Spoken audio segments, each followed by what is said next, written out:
Hello, Matt Franceschini here, and today I wanted to talk to you guys a little bit about how I like to go about learning all of my scales and arpeggios all up and down the neck. Contrary to what is very commonly spouted on the internet, I don't like to use the cage system. In fact, I'm going to argue that my method is quite a bit better and takes out some of the confusing aspects of the cage system. So stick around and I'll break down the kind of methodology I use whenever I learn a new arpeggio or scale.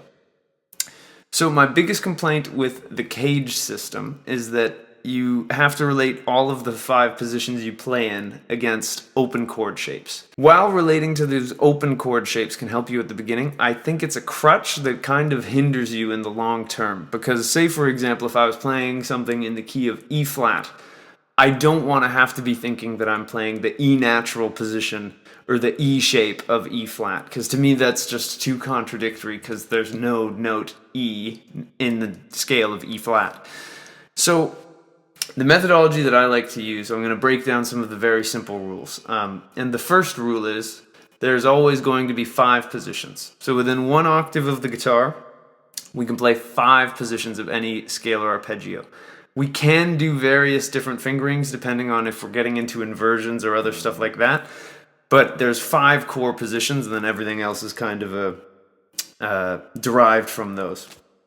And as we go up the neck, once we get past our 12th fret, obviously we just repeat those same 5 positions, and we can, depending on how many frets your guitar has, you can chase them all the way up the neck.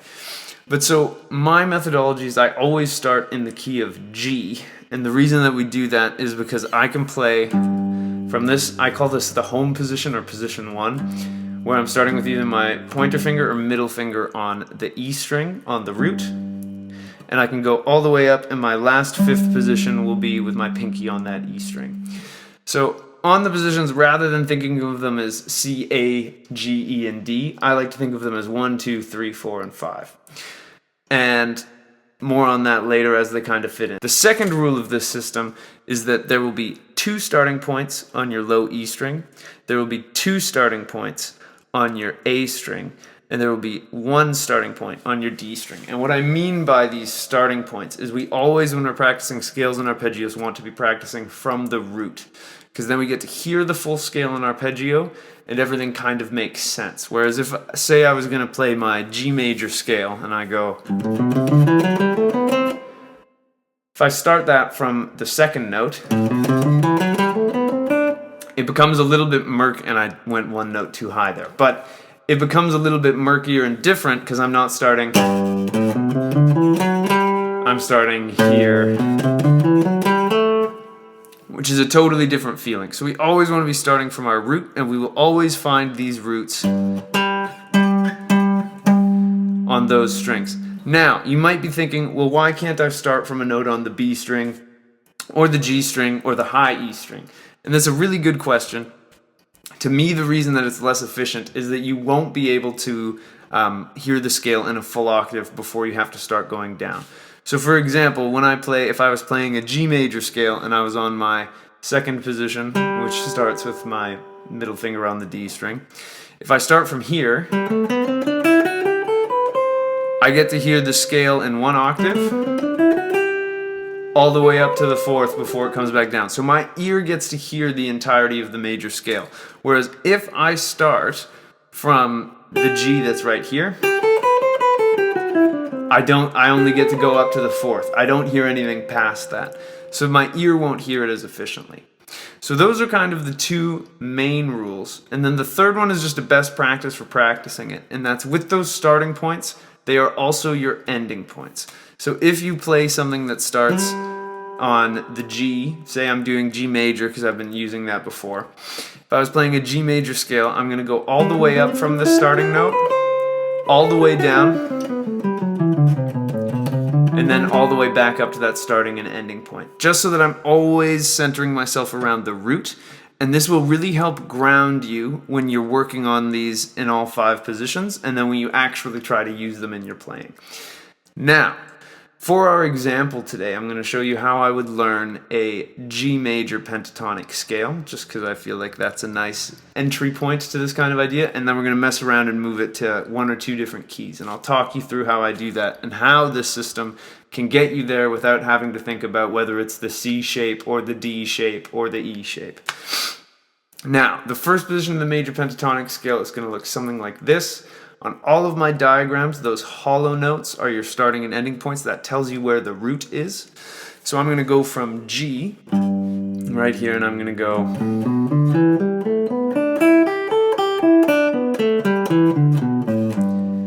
all the way up and down. And again, I always use the key of G whenever I learn a new arpeggio or scale, because it's the easiest to track all the way up the neck, and a little bit more on that later. But so, one more time.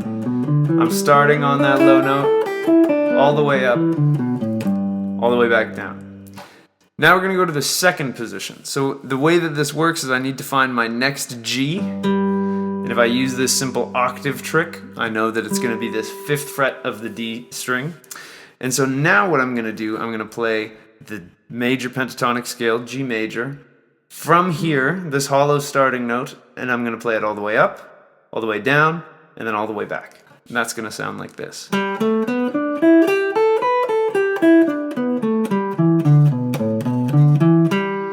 So all the way up, all the way down, back up to my starting and ending note. And obviously, if you're practicing this to get the shapes into your fingers, you can totally just loop them. Just when you do that for the last time, you want to end on that starting note. So you're drilling into your head where everything's kind of oriented around.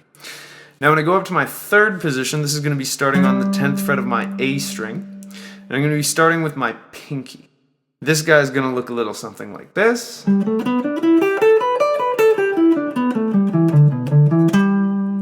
Again, we can do it until we're blue in the face, or until we can do it confidently without messing it up. And I'm going all the way up, all the way down, back up to my starting and ending note. Now, position 4, we're up here with our middle finger on that 10th fret, and this position looks like this. Again, we can loop it, we can keep going. If you need to go back and rewatch that to cop my fingering, that's totally cool. And then finally we end up here in position 5, where I'm starting with my pinky on the E string on that 15th fret, and if you think about it, it's the same starting point as down here, just an octave up. And now this one's going to look like this. All the way up, all the way down, back up to my starting point and ending point. And so that's all the 5 positions of G major. These are technically the positions that you would learn if you're doing the caged system, but to me it's a lot quicker to just get these 5 positions comfortable and then see how they move around, rather than wasting time thinking about whether I'm playing the E shape or the D shape. And so this is where the system really comes into play that's awesome. If you think about that 1, 2, 3, 4, and 5, the great news is all of those shapes will stay the same, except for the fact that you have to adjust so that the hollow note is on the key that you're in. So you just move where the hollow note is, take the exact shape and put it over it, and it will fit. So a really good example for this would be, say I got really comfortable with my 5 positions of G major. Now I want to do the C major pentatonic. This is the thought process you need to follow to get it to a new key. And it might take you a little bit of work at first, but once you've done this in 3 or 4 different keys, it will get a lot easier to kind of piece together. So here, I want to find the lowest C that I can play on the neck. And I know, for instance, it's going to be this one. And so my starting point is on the A string, which is a little bit confusing because there's 2 starting points available to me on the A string. Now my options are either 3rd position, which starts with my pinky, or 4th position that starts with my middle finger. And I know that I'm going to end up using 4th position, because if I were using 3rd position, I would have to do this. And it's best practice not to use open strings when we're practicing arpeggios or scales, because this is a different fingering than I would use to do position 3 normally, because I have to adjust for that open string. Okay, so I'm going to start in position 4, and now if you look at this, I just need to look at that sheet, which by the way is available for free on my website with a blog post. You can download this document. I need position 4. Now rather than the 10th fret, I'm on the 3rd fret because I'm playing in the key of C, and I'll play the 4th position. And all the way up, all the way down, all the way back up. Now that I've found my starting point, this is where things get awesome. Those 1, 2, 3, 4, 5 always stay in order. So since this was position 4, I know that my next shape is going to be position 5. And I know that position 5 starts with my pinky on the low E string. So here I just need to find C. I happen to know it's my 8th fret. And I play position 5. All the way up, all the way down, back to the starting note. Now, that was position 5. I'm going to go to position 1, which means my middle finger is going to be on that same starting note. I play that position 1. Then it's going to be position 2. And then finally I end up here in position 3. Sorry. Now just to really drill this point home, I'm going to go into one more key, but I encourage you to do all of them. So I'm going to go to the key of F, which is going to be starting in a different starting point again. I could almost get away with playing that first position of the major pentatonic. But if I look here, my middle finger is on the 1st fret, which means that second note's going to fall on an open string. So I know that I need to start in position 2 because position 1 is too low. So here's my F. And now again, I'm playing position 2 rather than position 5. Rather than playing it at the 5th fret, which we would if we were doing it in G major, I just move that hollow note down to the point where it's on the note F. So when I'm here on F,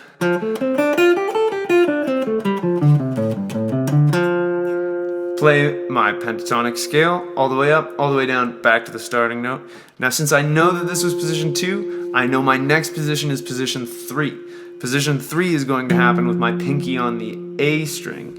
And then again, I just need to plug in the exact same fingering and I will get an F major pentatonic scale. Go up one more. Position 4, now my middle finger's here. I get this. Position 4 goes to position 5, which is my pinky on the E string. And I'm going to go like this. And then finally I'm back in position 1. And so that's how you can move it around. And just so you know for your own practice, what I was doing there is I was moving from the key of G around the circle of fifths. So I went from G to C to F. If you don't know what the circle of fifths is, you can Google it and Google images and it will generate it for you. And I find practicing scales and arpeggios by just going around either counterclockwise, which is what I was doing, or you can go clockwise. I found that to be a really, really good way to force yourself to practice this in keys that you otherwise might not. Just because it gets really easy to skip out on, do I really want to do it in G flat or do I really want to do it in B? And the answer is yes, because you want to get comfortable with these. And once you get these kind of down in a couple of keys, it gets really, really easy. Well, I shouldn't say easy, sorry. It gets easier to see your way around the whole guitar neck and be able to play things confidently and see how everything just kind of flows. And so, yeah. I really don't like the caged system, and I don't think it's the most efficient way to learn these things. So to sum up my process one more time, I always start in the key of G because I can follow it from position 1 to position 5 all the way up the neck.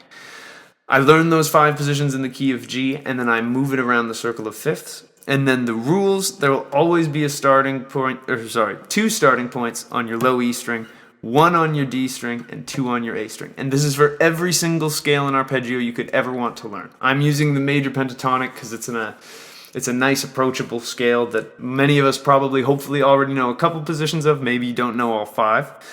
But I really hope that this made some sense to you and that you get excited about trying to apply it. And yeah, I mean, if this is new to you and if you already know the cage system, I would love to hear your thoughts in the comments. As always, if you like the video, please like and subscribe. I've got new videos coming out every single Monday, and maybe another one peppered throughout the week. We'll see what happens. But got more videos coming out, so please stick around for those if you feel so inclined. And of course, if you want to talk about some guitar with me one-on-one, I do offer lessons. You can check that out on my website. I have links to everything down below. And other than that, I hope you guys have a great time practicing some guitar, and I hope you have fun while doing it. Take care.